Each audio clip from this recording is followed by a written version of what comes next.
Damn, does it feel good to go back to Mario's roots.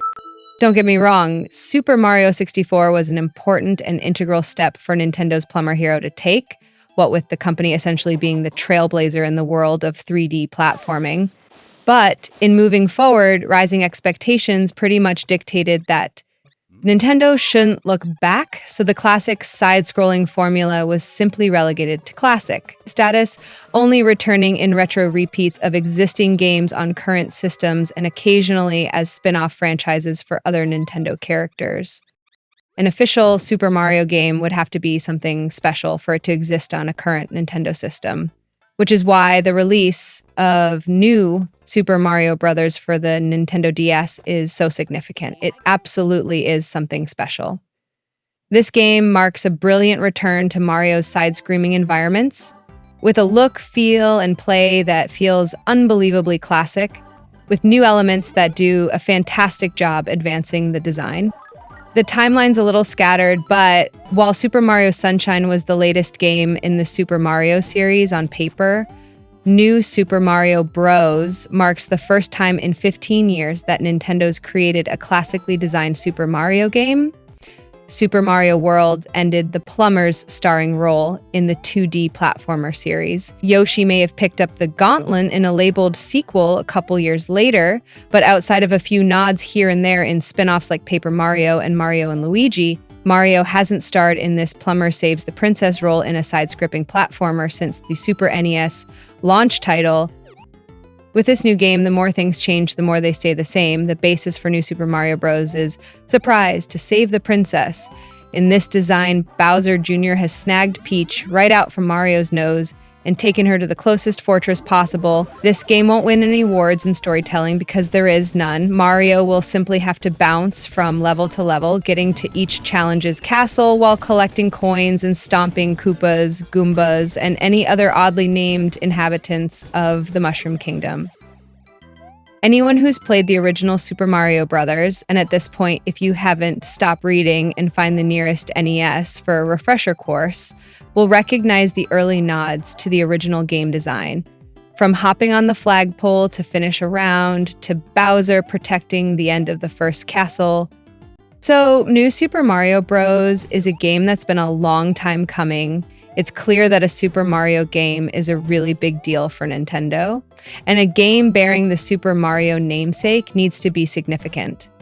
It took the company more than a decade to advance the Mario mechanics in the side-scrolling design, but how much further can the company go without straying from the existing run/jump/bounce formula and becoming something not so... Obviously, a lot. The only reason why this game's on the Nintendo DS is because A, the handheld market's a lot more open to the idea of more limited game designs like side-scrolling action games, and B, the Nintendo DS has far more horsepower under its hood than the Game Boy Advance system does. A lot of the gameplay advancements are due to the capabilities of the Nintendo DS processor and not the system's more unique element. In the main game, the dual screen and touch screen aspects are so basic and sparsely used that they're almost unnecessary to the game design. Honestly, they're not needed either. It's the system's 3D capabilities that bring a lot of the new gameplay elements to light in this Mario. For example, Mario is no longer the pixel-drawn character he's always been in past Super Mario platformers. Instead, he's a fully 3D model, similar to the one that's used in Super Mario 64. This enables the designers to give him a wide assortment of moves and manipulate him in countless ways without the need to redraw him in all sorts of poses. More importantly, with this model, Mario can now grow super huge, literally the size of the Nintendo DS screen, and lay waste to the familiar brick layouts for some easy one-up earnings. The supersized mushroom is only one example of the new elements in this game. Some levels feature deforming platforms that shrink and stretch to make jumps a lot more challenging. Other levels have ground deformation effects in place, causing rolling hills to form simply by warping the ground under Mario's feet. Water levels have 3D whirlpools that can suck Mario down if he gets too close. Enemies can vary in size thanks to this hybrid 2D/3D engine, so you might encounter head-pounding thwomps of all sizes in a single castle. Some elements are a little more subtle, rolling logs, swinging vines, spinning question blocks scattered throughout the worlds, all using the power of the DS for new Mario gameplay elements. Even with the 3D capabilities, the designers keep everything at a modest level. There are occasional special effects that may make some go, "Hey, that's pretty neat!" The water rippling effect on the surface of a pool, for example. But for the most part, the game sticks to a rigid 2D visual design to make New Super Mario Bros. Feel as close to Super Mario World and Super Mario Bros. 3 as possible in the contemporary design. Mario also has a few moves for this adventure, most lifted from his 3D adventures. Wall jumping is now possible and in many levels required. There's also a butt stomp to smash bricks from the top side, and along with the Super Size Me version of Mario, players can also collect a micro mushroom to shrink Mario down to mouse size, which gives him the ability to run on the surface of water, as well as float more gracefully after a jump. The game's almost peppered with cool little subtleties, some not as easy to notice. For starters, the end-of-level fireworks from Super Mario Bros. Are back, but they're triggered by something completely different, and enemies now change their attack pattern based upon the beat of the background music playing during the action. Most importantly, New Super Mario Bros. Undeniably feels like a Super Mario game. This Nintendo DS title's spent a long time in development, and it's clear that the design team used much of that development cycle to get the classic Mario handling to feel right. Control-wise, this game gets it down pat, even with the new moves under Mario's arsenal. The game's layout is very similar in structure to Super Mario 3 or Super Mario World. Each of the 8 worlds in New Super Mario Bros. Has an overhead map that lays out all of the levels. By completing the different levels, the path will open up to the next available level. If you're looking to plow through the game from beginning to end credits, it won't take long. 4 or 5 hours is all that's needed to finish the game at its bare minimum. It's also not a difficult thing to do thanks to the abundance of extra life opportunities throughout the game. Nintendo's designers are very generous with the green mushrooms this time around. But who plays Mario at its bare minimum? Plowing through will literally skip more than half of the levels in New Super Mario Bros. In fact, 2 of the 8 worlds can't be accessed by traditional means, so if you beat the game on a quick run-through, you'll literally be skipping 2 worlds to do it. The game levels are on average a bit on the easy side for those just wanting to hit the flagpole in each one. The challenge is to snag 3 large coins in each level. Spending these coins at specific places will open up paths that are inaccessible through the normal means. And like in previous Mario games, some levels have different exits. If you stumble upon these, you might open up a shortcut to skip locked levels. And true gamers don't let these areas sit unopened. Many of the coins aren't easily snagged, and it's here where much of New Super Mario Bros. Challenge and most of the game's length emerges. Even when the main game is completely over, the whole package still has a lot of meat to it. On top of the single-player adventure is a fantastic wireless one-on-one versus mode, pitting Mario against Luigi in one of 5 looping arenas where the objective is to grab 5 stars before the other person does. This mode is absolutely maniacal and reminiscent of the multiplayer mode in the Game Boy Advance versions of the Super Mario series, just on a bigger 2-player scale. Less impressive is the addition of the same collectible mini-games that were included in Super Mario 64 DS. It may seem like one of those Nintendo handheld recycling jobs, but that idea is thrown out the window when you realize that these games have been retooled for single cartridge wireless multiplayer. That's pretty cool. Just as New Super Mario Bros. Retains the look and feel of a classic Super Mario game, the same can be said about the audio. Familiar tunes have been remixed and recomposed for the Nintendo DS game, and while a lot has been changed, the soundtrack is still very Mario. Players will, however, have to deal with the fact that Mario has a voice in this platformer. The "who" and "waha" exclamations are kept to a minimum during the action, and most of the Italian stereotyped vocals are at the start and end of a level. It's a small price to pay, and most gamers aren't going to care about the "here we go" and "that's so nice" quips throughout the adventure anyway.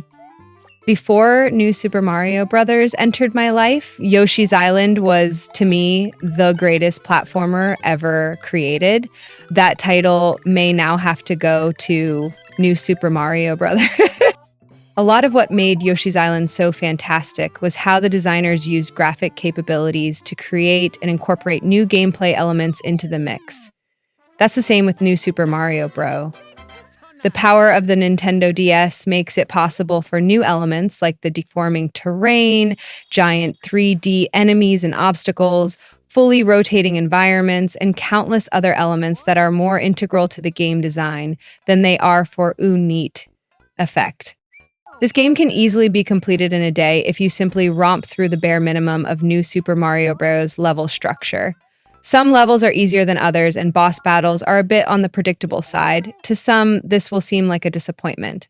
But like games in Mario's past, there's more to this Nintendo DS game than the minimum requirements. Far more levels and challenges await those who try and complete a level by snagging everything before the end. Admittedly, there aren't as many gameplay innovations in New Super Mario Bros. As compared to previous Super Mario releases, but that's mostly due to the fact that much of platforming's innovations are related to 3D designs. But that said, this Nintendo DS release still proves that Nintendo still has some great ideas brewing for its plumber in his classic setting. There's an incredible amount of fresh, fun challenge to uncover in this revival. Here's to the start of something new for Nintendo's old plumber.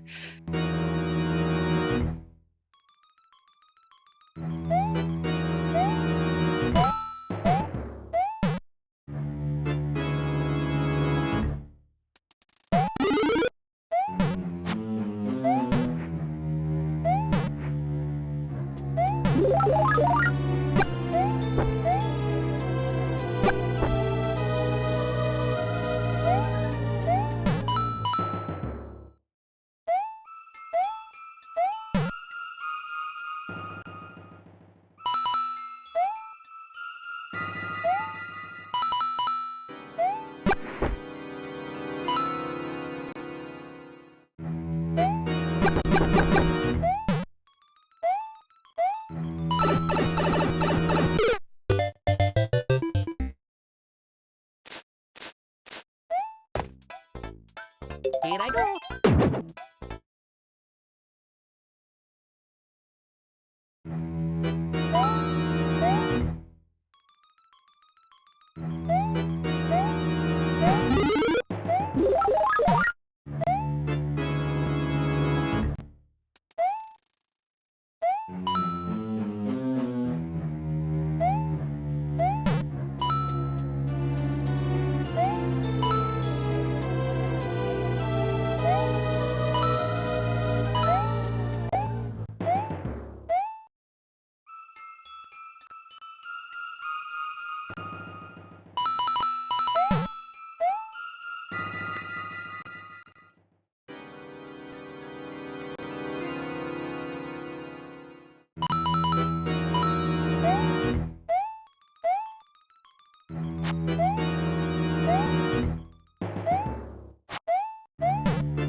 Here I go.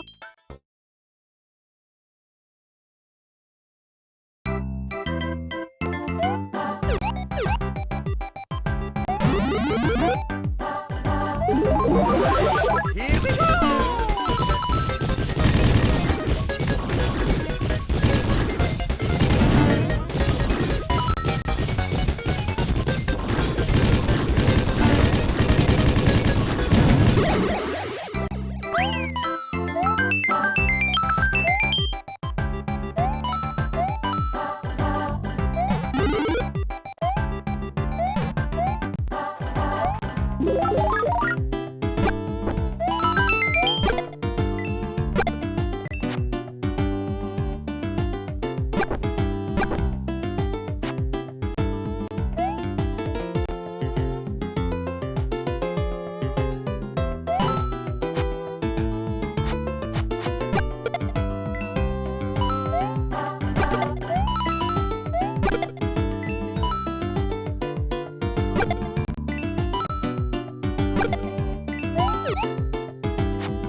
So nice.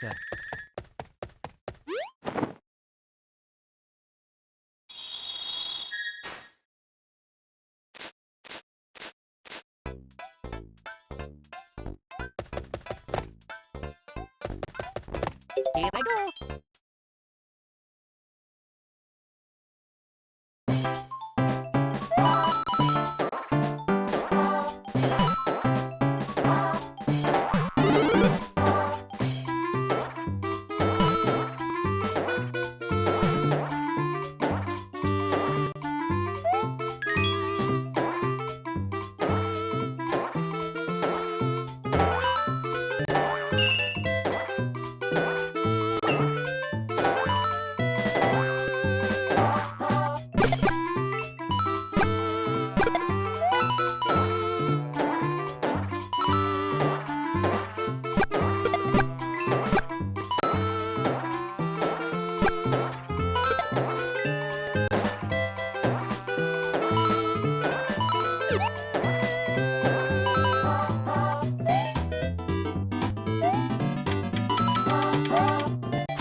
Here I go.